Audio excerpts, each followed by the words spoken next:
haydovchilar haydovchilik xavfsizlik va taqvosida harakatlanishayotgan yo'lda to'xtatilganda haydovchiga tegishli haydovchilik guvohnomalari yo'qligi aniqlandi. Bu bo'yicha elektron ravishda ma'muriy bayonnoma rasmiylashtirib, mashina vaqtinchalik jarima maydoniga olib keladi.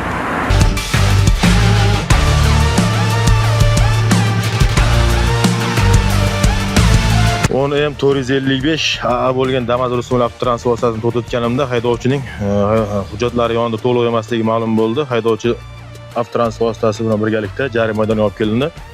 Avtotransport vositasi vaqtinchalik saqlash uchun jarima maydoniga qo'yiladi.